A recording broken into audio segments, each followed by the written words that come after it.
es lo grave, la parte que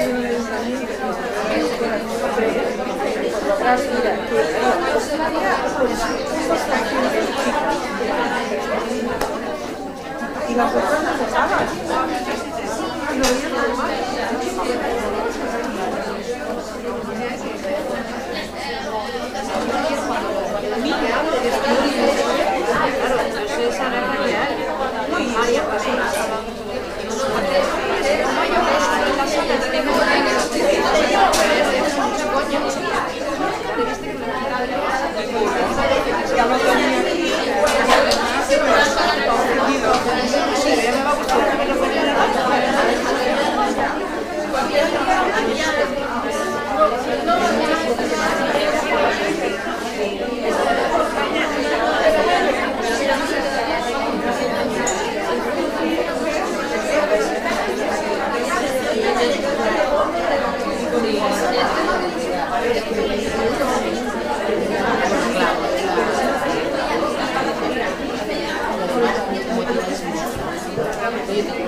Està en català.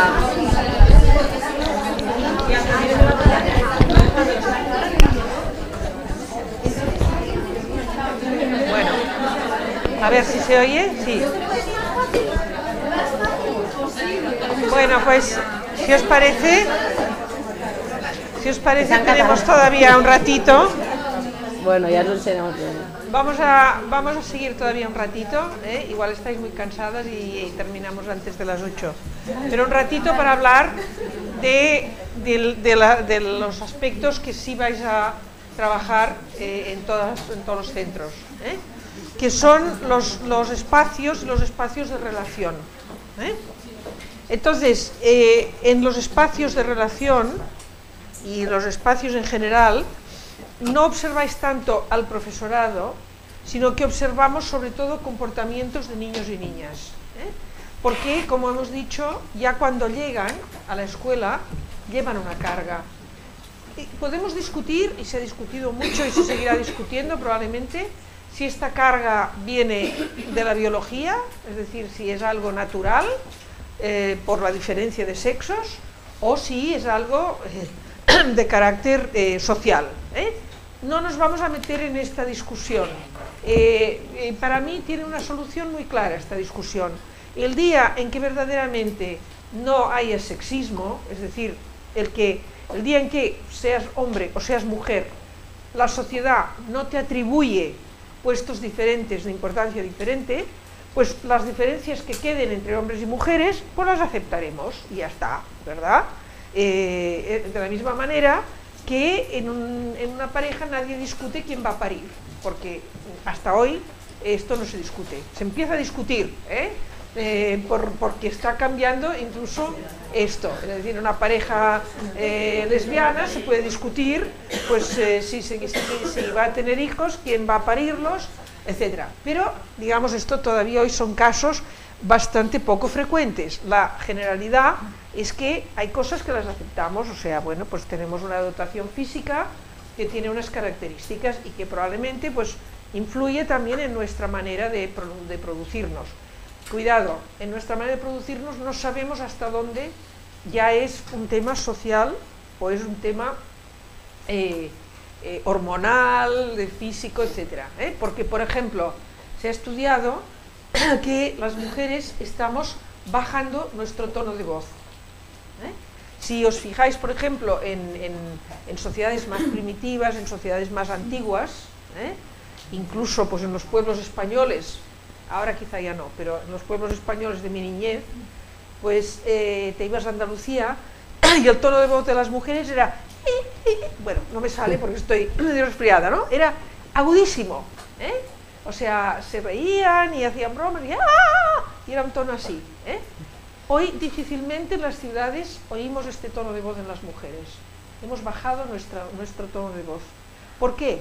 Precisamente por todo lo que está ocurriendo de mimetización de lo masculino.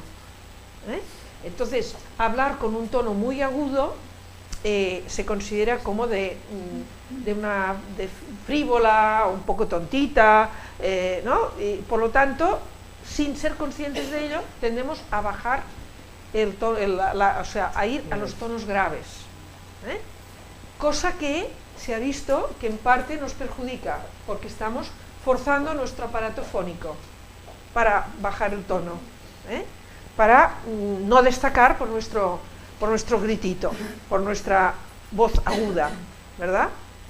Entonces, por lo tanto, incluso cosas que parece que son efectivamente de carácter totalmente natural, vienen moduladas por la vida social. Lo mismo, por ejemplo, que respecto al hecho de que los hombres tengan más fuerza física que las mujeres y sean de mayor estatura.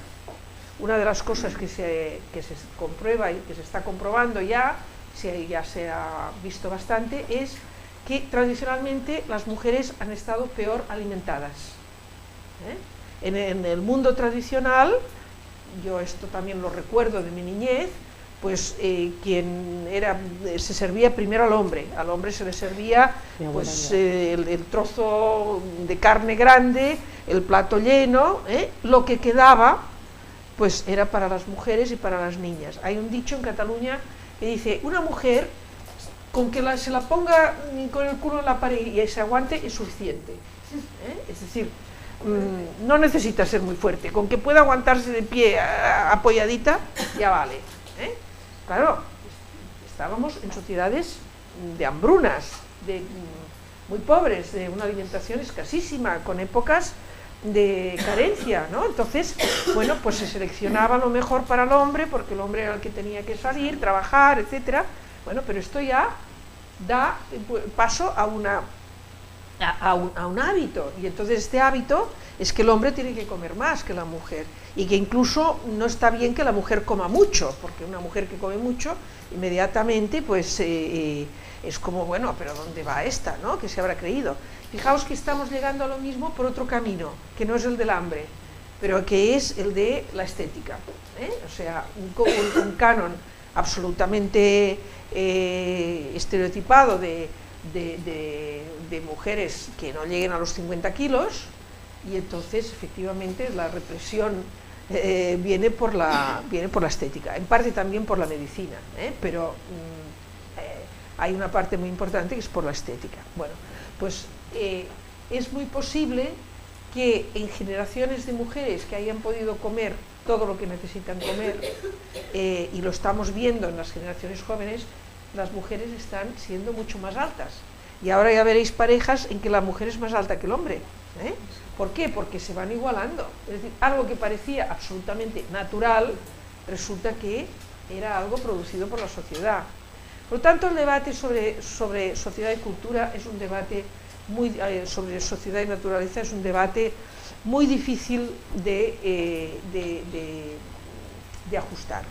Y os lo digo porque es el primero que te sale, el primero que, bueno, pero claro, las hormonas, las mujeres, el no sé qué, la naturaleza, vamos contra la naturaleza. Entonces, que rechacéis este tipo de planteamiento, porque verdaderamente es un planteamiento que no está claro, y que solo podrá estar claro el día en que la sociedad no introduzca este tipo de jerarquía. Entonces veremos realmente lo que queda de las diferencias, y en qué sí y no, pues la naturaleza nos da una forma diferente. Bueno, vamos por lo tanto a lo de los espacios, sabiendo que no es que niños y niñas sean forzosamente así, sino que es algo que ya les hemos transmitido a través de familia, escuela, ejemplos miles, ¿no? Y televisión, etc. El tema de esto lo he explicado ya esta mañana, lo siento por las que ya estabais, pero lo repito muy sintéticamente. El tema del espacio es importante, o sea, aquí hay dos aspectos. Uno, el espacio, el movimiento en el espacio, y el segundo, los espacios de relación, que ahí el acento está en relación. Vamos a hablar un poco de las dos cosas, aunque todo espacio implica también relación. Entonces, ¿por qué es importante que observemos el espacio?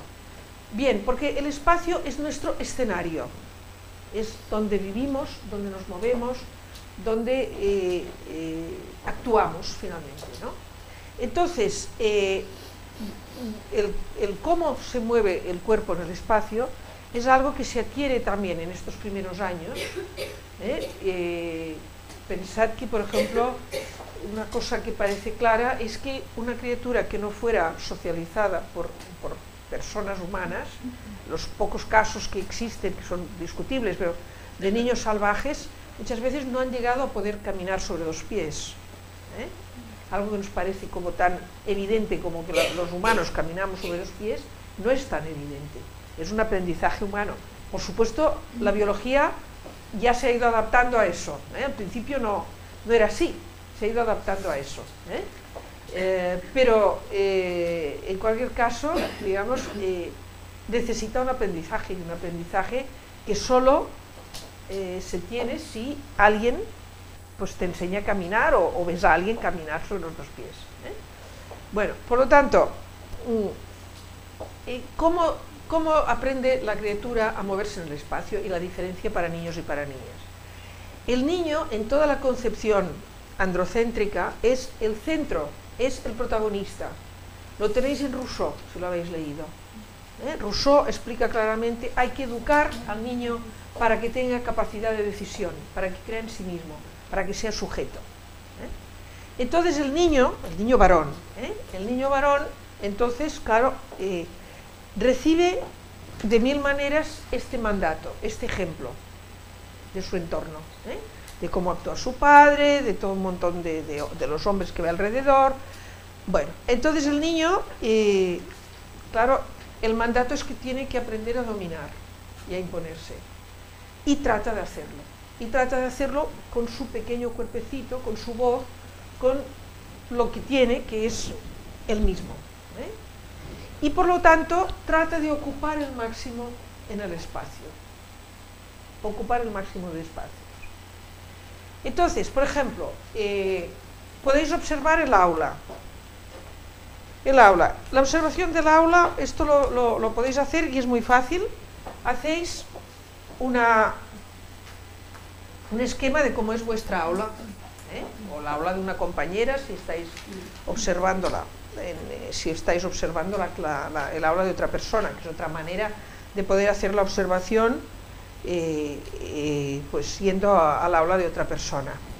Entonces, imaginemos que tenemos aquí el aula, bueno, y entonces, pues, pongamos que tenéis mesas, que tenéis unas mesas y unas sillas en que están sentados, y luego aquí pues hay una puerta, y aquí hay la mesa de la maestra, y luego aquí pues hay rincones, o hay libros, o hay lo que sea, juguetes, o lo que sea. Bueno, entonces, durante 5 minutos en un momento tranquilo, lo que sea, pues os ponéis aquí, donde sea, en un ángulo, y tomáis como punto de referencia a un niño. Y decís, bueno, pues ahora voy a observar a este niño que se sienta aquí.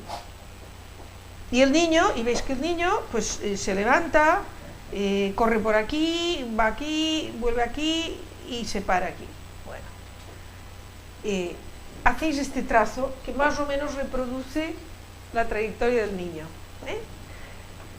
3 minutos más, o al día siguiente, pues voy a ocuparme del niño que se sienta aquí. Y entonces este niño pues va aquí, va aquí, va aquí, va aquí y luego va aquí.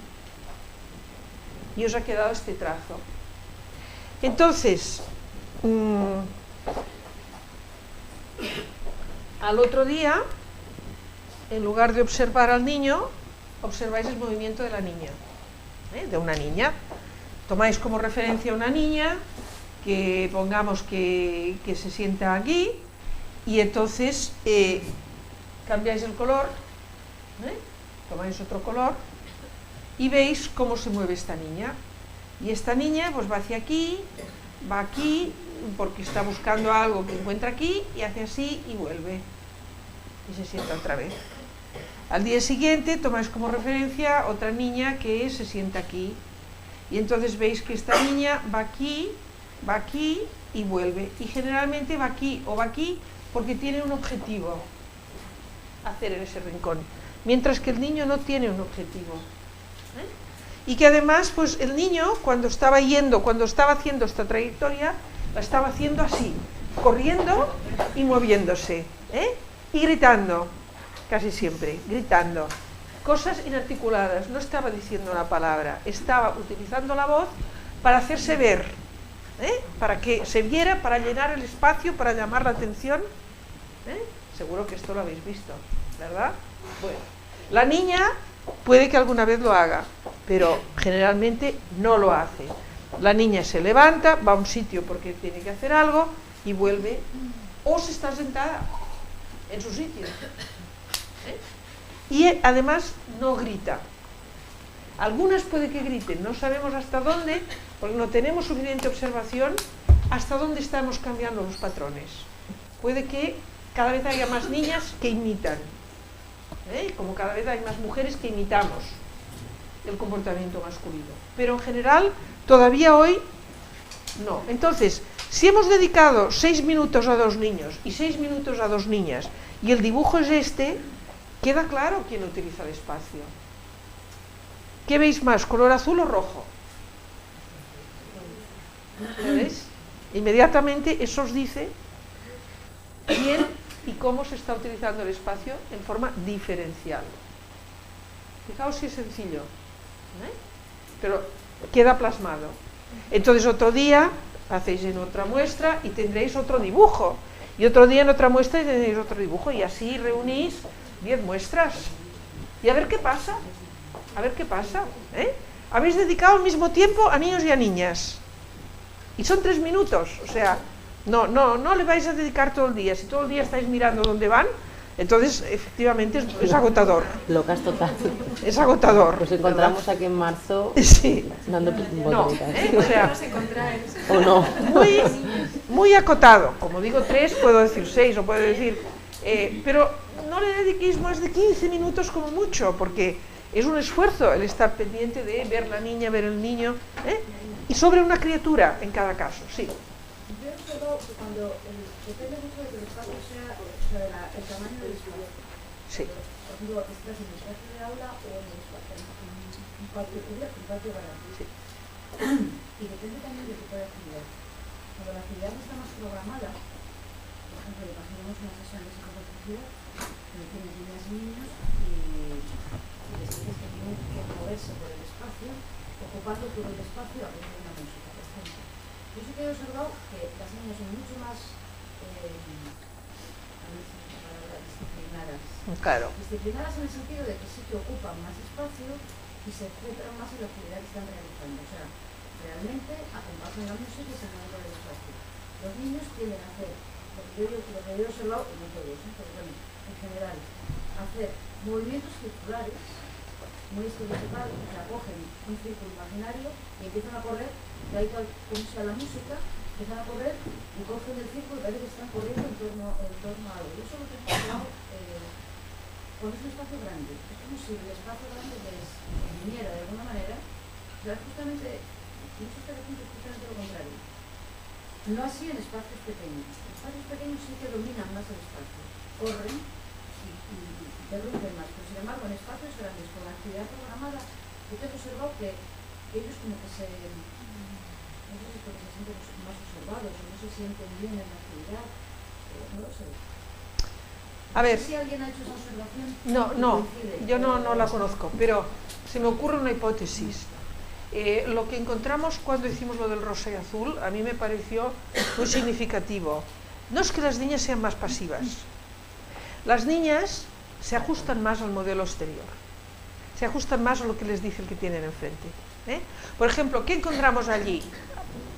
Resumiendo muchísimo, encontramos que el profesorado, por cada 100 palabras que había dirigido los niños en una muestra de, creo que eran unas 100 grabaciones de diferentes edades, pues había dirigido 74 palabras a las niñas.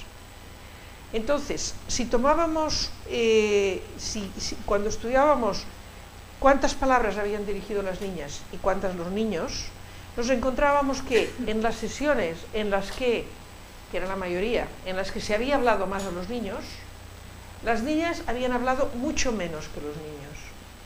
En las sesiones en las que se había hablado igual o por igual a niños y a niñas, las niñas habían hablado mucho más que los niños. Entonces, ¿qué es lo que esto nos está diciendo? Que no hay una pauta en cuanto a que las niñas hablan poco o mucho. La pauta es, las niñas ajustan su comportamiento a la autoridad, a la norma, mucho más. El mensaje que reciben es diferente en el sentido, si vamos en profundidad, en el sentido, creo que os lo decía ayer, ¿no?, de el ser para sí o el ser para otro. El niño recibe el mensaje de tú tienes que imponerte. Como tienes que imponerte, tiene que transgredir. Por lo tanto, hay una actividad pautada. Yo a lo mío. Yo no puedo plegarme a obedecer, porque si me pliego a obedecer, ya no impongo mi voluntad. Tengo que transgredir y hacer lo mío, algo distinto, dar vueltas o lo que sea. La niña, ¿por qué están teniendo mejores notas las niñas? Yo estoy convencida, no creo ni que seamos más inteligentes, ni nada de esto. La inteligencia está repartida al azar y por lo tanto habrá pues niñas inteligentes, niños inteligentes, etc. No. ¿Por qué en este momento las niñas están teniendo mejores notas? Bueno, porque son más dóciles, porque están más acostumbradas a plegarse a la norma. La norma es estudiar, estudian. Y el niño, como tiene que transgredir, la norma es estudiar, no estudio. Claro que no todos, mire, todos igual, etc.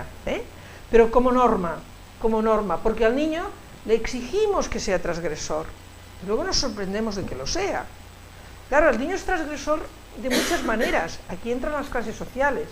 El niño de clase baja solo puede ser transgresor embistiendo, no tiene otro instrumento físico, el puñetazo, el tal. El niño de clase alta puede ser muy transgresor siendo, filosofando, porque es ahí donde le han dado instrumentos de reflexión, de afirmación. No necesita los puños, ¿verdad?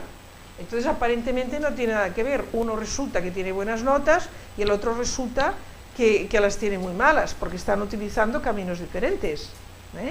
Las clases sociales cuentan enormemente en todo esto, ¿no? Lo que pasa es que no tenemos suficiente investigación como para precisar, para matizar tanto.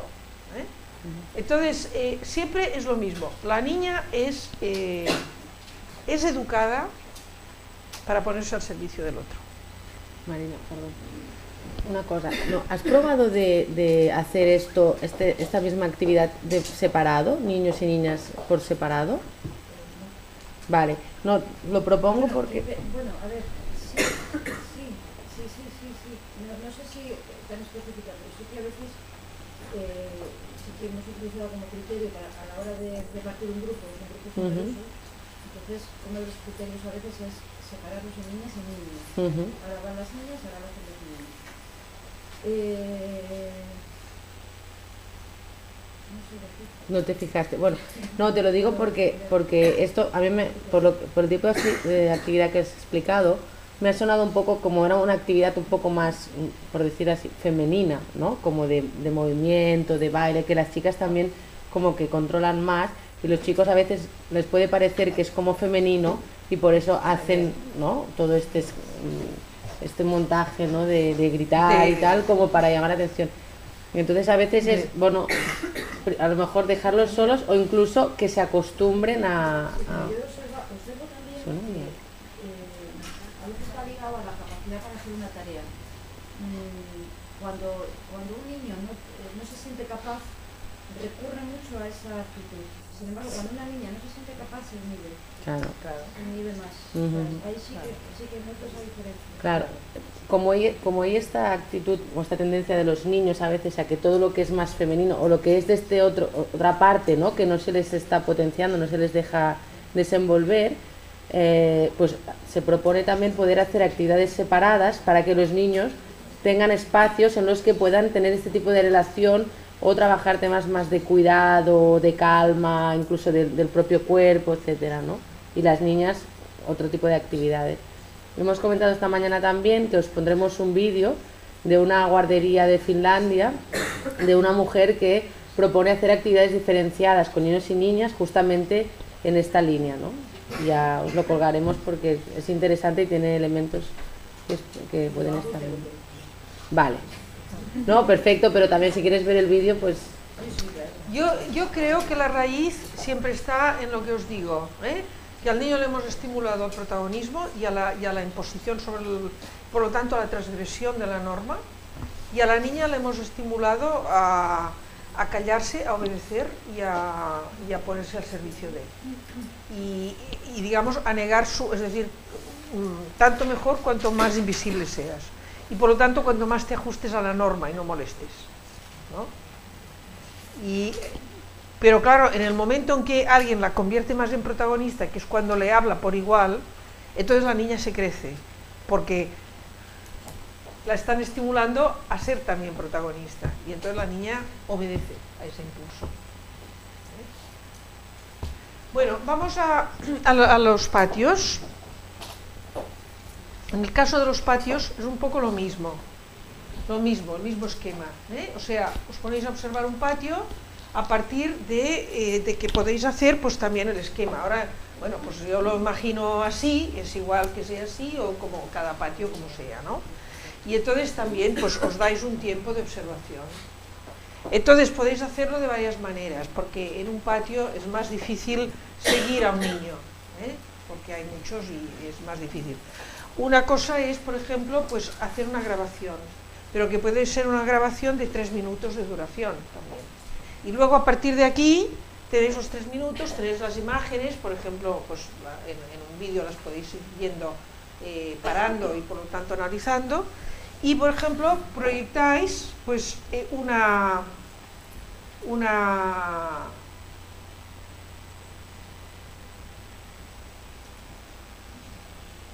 cuadrícula de este tipo sobre la imagen de... Estos son, bueno, ya os daremos, papeles y cosas que, o sea, pero son ideas para que luego las adaptéis como queráis. Lo proyectáis así, o sea, lo ponéis así. Y entonces empezáis a mirar, pues bueno, ¿dónde están las niñas? En esas imágenes. Y hacéis puntitos en donde veáis a que están las niñas. Y generalmente, pues las niñas os van a quedar por aquí, por aquí, por aquí. Según a que estén jugando los niños, no habrá ni una que esté en el centro. Ni una. Según a que estén jugando, puede que alguna interfiera. Luego, a partir de aquí, bueno, pues hacéis lo mismo y colocáis los puntitos en función de dónde estaban colocados los niños. Y normalmente los veréis por aquí. Bueno, pues podéis ver inmediatamente quién ocupa el centro del patio y quién ocupa los rincones. Y quién, por lo tanto, domina este espacio. Claro, aquí muchas maestras dicen, oye, es su momento y es mi momento de estar tranquila, yo no tengo por qué meterme, es lo que hacen espontáneamente. Sí, bueno, pero lo que acabamos viendo es que muchas veces la propia disposición del patio ya lleva esto, porque resulta que los jardines escolares, que estaban de moda hace unos años, han sido sustituidos por pistas deportivas. Y entonces, claro, el deporte pues es el deporte masculino y es el fútbol, y ya cuando está el balón, estas ya ni siquiera aquí, puede que estén fuera. Cuando hay algún juego común, puede ser, por ejemplo, esto recuerdo una niña que estaba pues en un rinconcito, una niña, y le pregunté, ¿y tú qué haces aquí? Y dice, estoy jugando. ¿Y a qué se juega? Pues a ladrones y policías. ¿Y tú qué haces? Pues los niños, ladrones y policías, estaban evidentemente pues persiguiéndose, ¿no? Dice, soy la mujer del policía, estoy en casa esperando.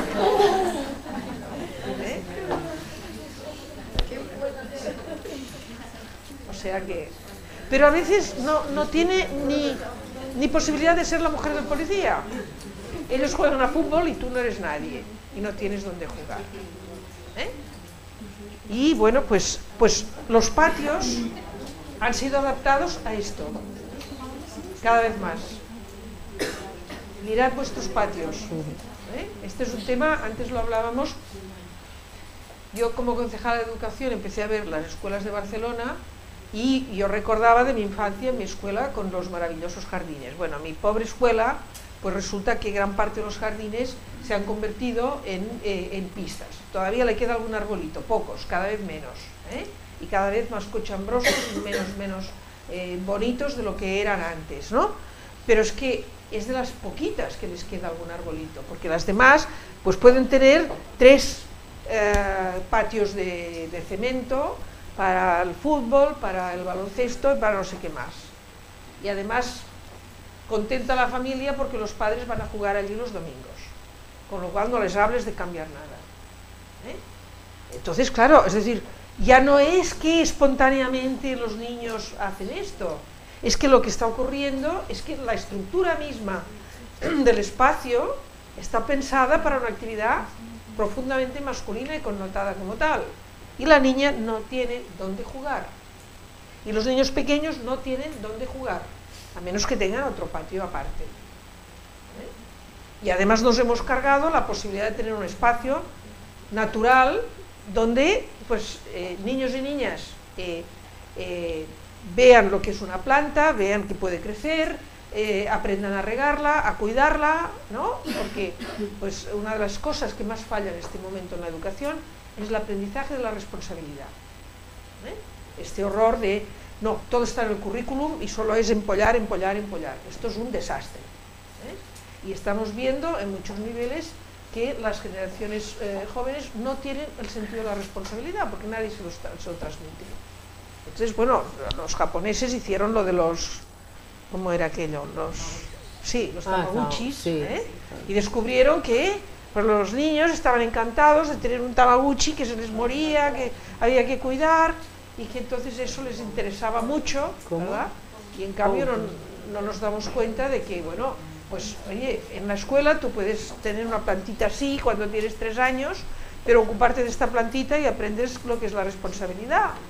Y es así de fácil. Y no necesitas un artefacto electrónico para eso, ¿no? Entonces, esto ya se ha inscrito en la estructura misma de los patios. Esta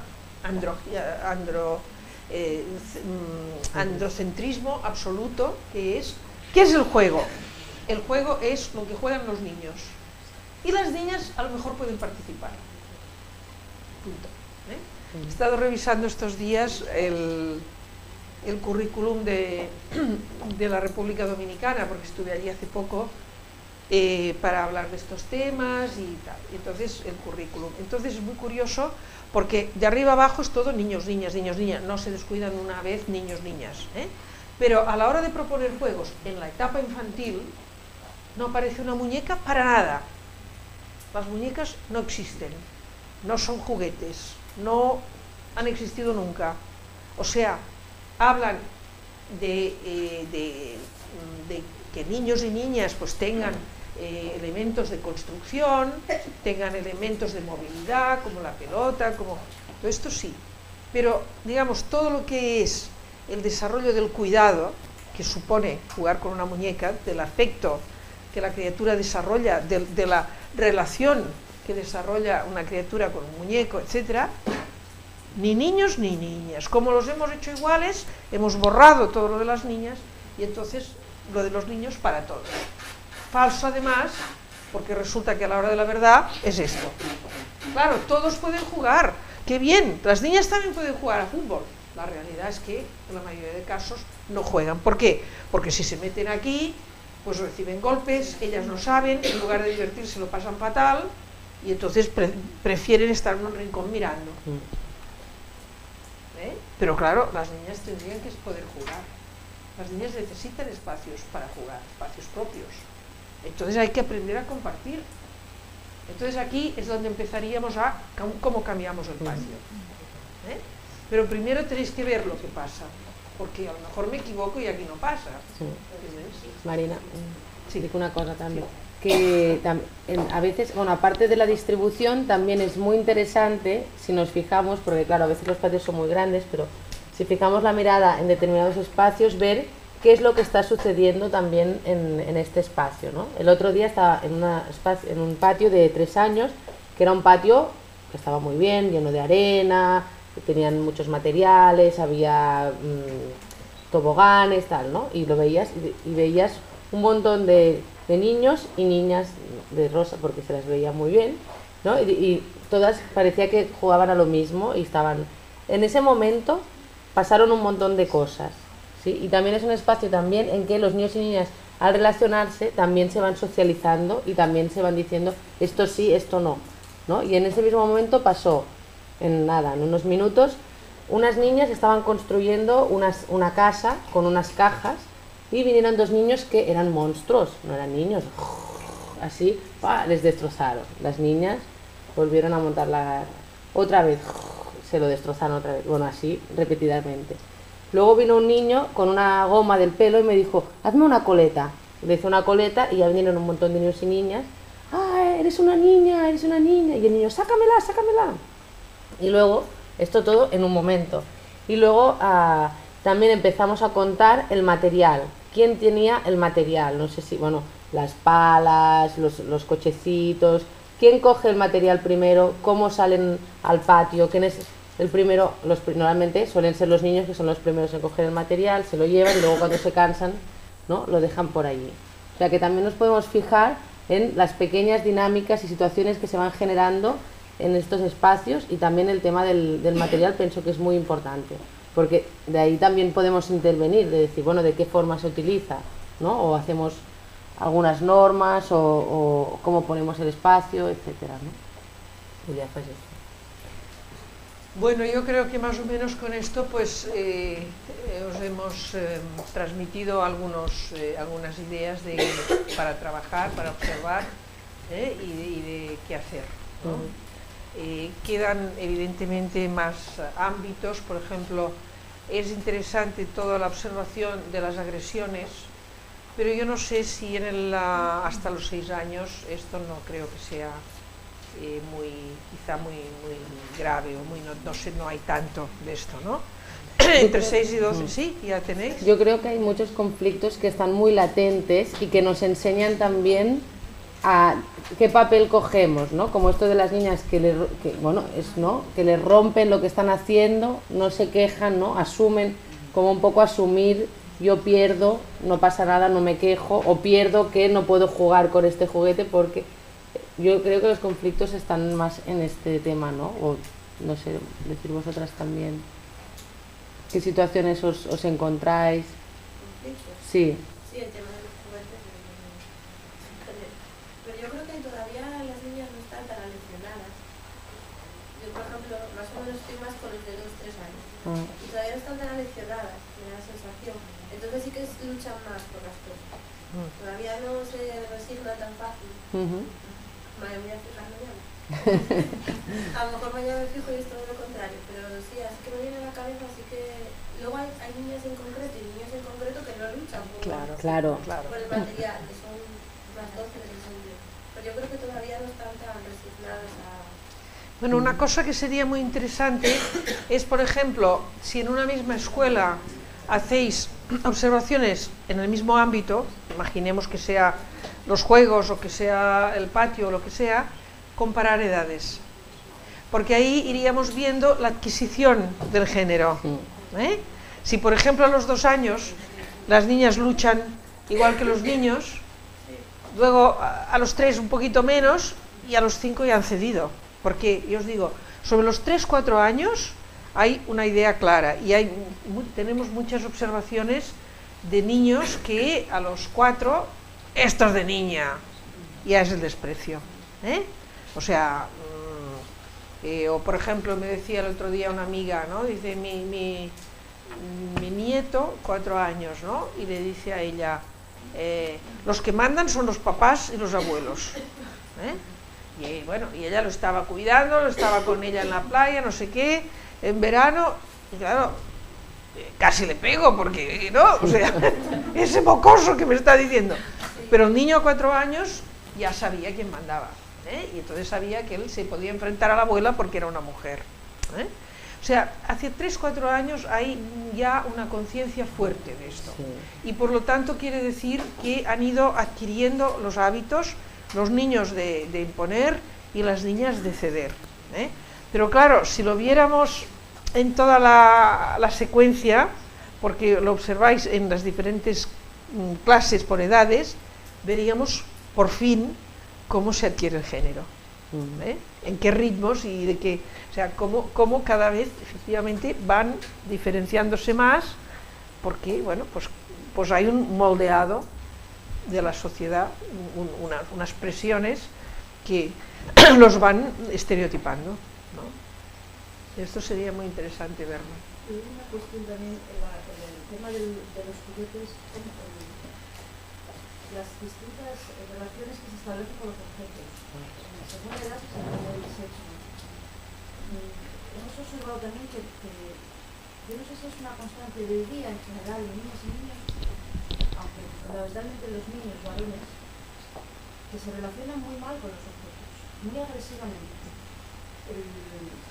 Los juguetes, yo no sé si esto es la herencia Bakugan, o no sé si se dice así, los muñecos estos que se azotan contra el suelo y se convierten en monstruos. Yo no sé si eso les ha quedado metido aquí, porque cosas que cogen, cosas que azotan contra el suelo. O sea, cogen un cochecito pequeño y lo azotan contra el suelo. Cogen un muñeco de nosotros y lo azotan contra el suelo. Es como si todo lo tuvieran que azotar contra el suelo, a ver si bota, o a ver si habla, o a ver si no sé lo que están esperando. Pero tuvimos que retirar objetos, o sea, muñecos, para sacar al patio, porque es que era horroroso. Es que lo tiraban todo contra... Lo tiraban o lo tiraban para arriba, la cuestión era que volara, que hacía que volara. Entonces, nos cuesta, no sé... ¿Y las niñas no? No tanto, no. No, las niñas... Porque hay observaciones en el sentido de decir, bueno, el bebé, casi en la fase de bebé, o digamos hasta 2 o 3 años, experimenta. Entonces, cuando se dice, mira qué malo es que ha tirado esto, el bebé no lo hace porque sea malo, lo hace porque no sabe qué pasa si suelta, ¿no? Y ve que va al suelo, bueno, pues está aprendiendo eso. Pero digamos, esto puede ser diferente, ¿no? Cuando hay... Es una manera de jugar, es una manera de relacionarse con los objetos muy agresiva. Muy agresiva, o sea, es un tirarse piedras. Tirarse piedras, son muñecos. Son cosas más que se compran en los chinos y no valen nada. Da igual que rompan, porque el siguiente tiene todos los que quedan en el McDonald's. Y esto es constante, pero bueno, no contra los cristales, no contra la pared, entonces no sé de dónde deriva. Bueno, yo tampoco, tened en cuenta una cosa, como os decía antes, o ayer, no sé cuándo, todo el tema de la escuela infantil está muy poco investigada, porque ha quedado como que, bueno, o sea, guardería, los guardamos, ¿no? Y ya está, y con que no molesten y no les pase nada, pues ya.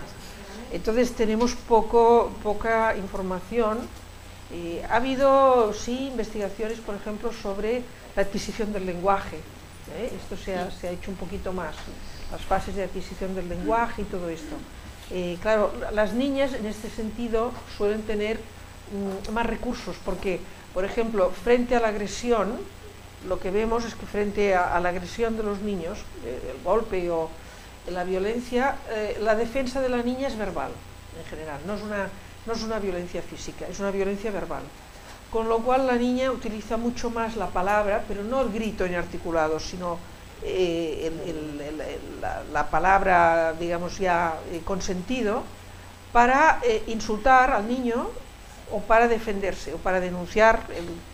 O sea, la palabra es la defensa de la niña mucho más que el golpe, ¿no? Y para el niño es mucho más el golpe que la palabra, con lo cual la adquisición de los ritmos del lenguaje y tal, que luego tienen variantes individuales, pero también se marca por sexo, en parte por eso, y puede ser que por algún elemento en el cerebro que sea diferente, no lo sé, pero quiero decir, todo lo que vayáis descubriendo nos lo decís, porque es que bueno, nosotros os hemos presentado lo que hemos podido saber, de lo que hemos podido observar y experimentar, pero no es todo. Seguro que queda mucho más y que vosotras tenéis unas buenas condiciones para poder descubrirlo, ¿no? Y que todo lo que vayamos descubriendo pues son cosas que podemos ir utilizando en otros. Por eso es un piloto, porque estamos todavía como elaborando el tema, buscando las hipótesis, etcétera. Por lo tanto, todos los conocimientos y observaciones como estas que tú dices, pues nosotras las anotamos y vamos a tratar de observarlas también en otros casos y en los vuestros, pues todo lo que nos hagáis llegar, porque bueno, no hay muchas personas expertas en observar en esta edad, desde el punto de vista del género. También nosotras hemos observado estas situaciones de juego diferenciado y una cosa que hemos encontrado en el juego de las niñas, o sea, que es interesante, cosas como para fijarse, ¿no?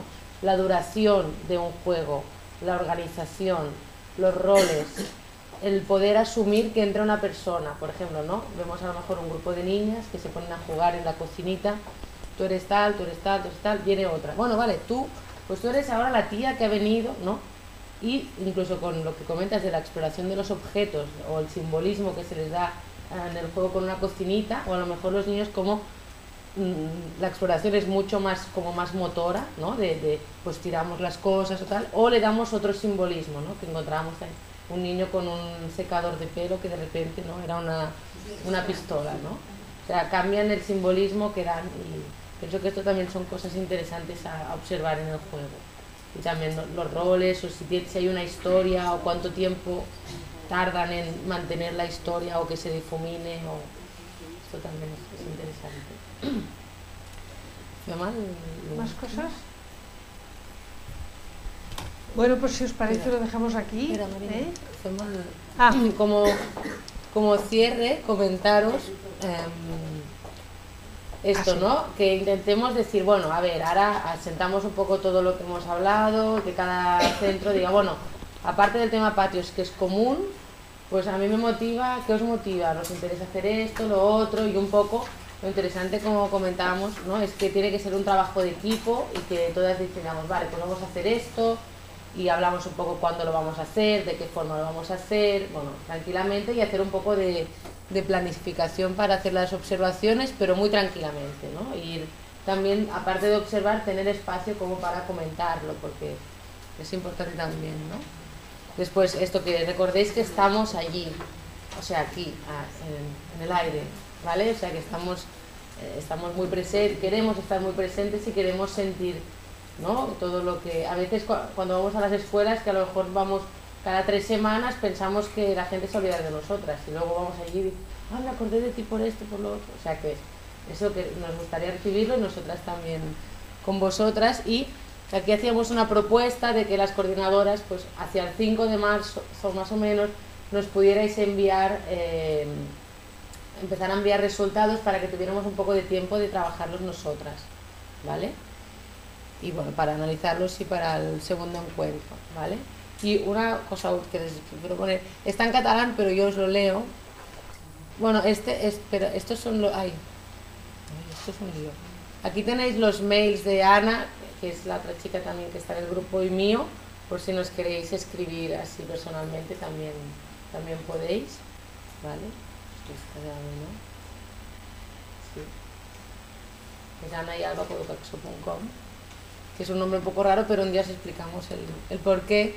Y lo último, nos quería enseñar este dibujo, que está en catalán, que son un niño y una niña, y el niño le dice que nuestra edad es la más importante de toda la vida. Y la niña dice, entonces nuestras maestras son más importantes que los profesores de universidad. No sé, bueno, y claro, es para que pensáis lo importante que es todo lo que hacéis. Bueno, y ahora que veo el dibujo, que sepáis, para las que conocéis a Amparo, que acaba de publicar un libro con ojos de niña. Con ojos de niña, con los dibujos de Tonucci. Es este Frato, porque Frato hizo un libro que era con ojos de niño, pero niño en genérico. Sí. O sea, quería decir, y ella le dijo, vamos a hacer uno que sea con ojos de niña. Sí. Y lo acaba de publicar y es un libro muy, muy bonito. Sí. Para las que os interese. Bueno, ¿hay alguna pregunta o algo que queréis comentar? Bueno, pues muchas gracias. Nos vemos aquí y nos vemos en marzo. Sí.